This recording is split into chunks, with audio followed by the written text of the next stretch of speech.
আমরা কিন্তু আজকে প্রমাণ দেখতে পেরেছি। এই ডাস্টবিনটা দেখতে অনেক ঘুরে এখানে এসেছে যে আমরা এখানে যাব, ময়লা ফেলাবো। এই যে মানুষের আকাঙ্ক্ষা, তার মধ্যে মানুষের মধ্যে এখনো ওই ক্ষোভটা আছে। শেখ মুজিব এই দেশের জন্য করছে না, ওনার তাদেরকে আমরা তো অসম্মান করি না, কিন্তু ও যেটা কায়েম করছে এই দেশে, সেটা ওই ডাস্টবিনে পায়ের নিচে যোগ্য থাকার যোগ্য। হ্যাঁ, অবশ্যই মানুষের ঘৃণার একটা প্রতিফলন। আপনি দেখবেন যে একটু পরপর মানুষ আসছে এবং এখানে এসে ছবি তুলছে, সে হচ্ছে টিস্যু পেপারগুলো নিক্ষেপ করছে, সে থুতু নিক্ষেপ করছে, মূলত এর মাধ্যমে দেখেন, আমরা নর্দমাকে নর্দমা হিসেবেই ট্রিট করব। তাকে কখনো স্পেশাল কোনো আয়োজনে বা আভাসে রাখবো না।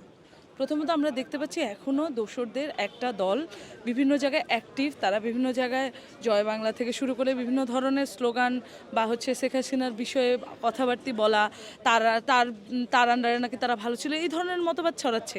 কিন্তু সেটা কিন্তু খুবই ক্ষীণ শতাংশ মানুষ।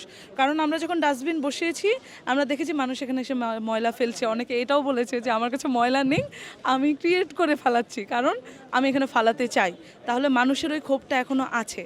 আমরা মানুষকে ওই জায়গাটাই দিয়ে যাচ্ছি যে আমরা কোনো নর্দমাকে আমাদের দেশের নর্দমা হিসেবেই রাখবো। যেই মানুষটা যে মানুষটার গলায় জুতার মালা দেওয়া হয়েছে, জুতার মালাটা দেওয়া হয়েছে কারণ সে এটা ডিজার্ভ করে। 17 বছরের তার যেই আমাদের প্রতি অন্যায় অবিচার, আমাদের যে নতুন প্রজন্মকে ধ্বংস করে দেওয়ার তার বৃথা প্রচেষ্টা, সে সেটি পারেনি এবং সে সেটা পারবে না। আমরা যতদিন বেঁচে আছি, আমরা পরবর্তীতে এবং বিভিন্ন সময় বিভিন্ন ধাঁচে মনে করিয়ে দেব যে উনি একজন দোসর ছিল, উনি আমাদের দেশে, আমাদের জাতিকে, আমাদের প্রজন্মকে ধ্বংস করে দিতে চেয়েছে এবং ধ্বংস করতে পারেনি। তার বৃথা চেষ্টা বা অনলাইনে বা অফলাইনে তাদের যে বৃথা চেষ্টা চলছে, ছোটোখাটো চেষ্টা, খুবই ক্ষীণ অংশ, সেই চেষ্টায় কোনো লাভ নেই।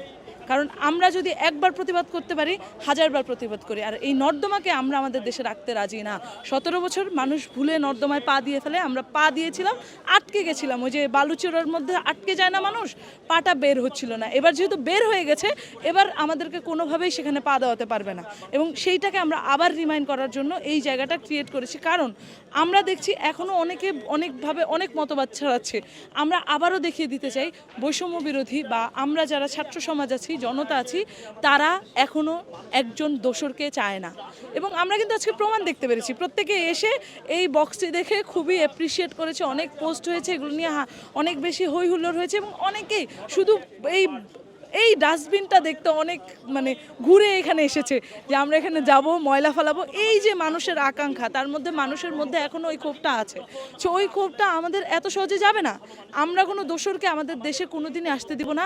আমরা প্রকল্পেশন চাই, আমরা 24-এর স্বীকৃতি চাই।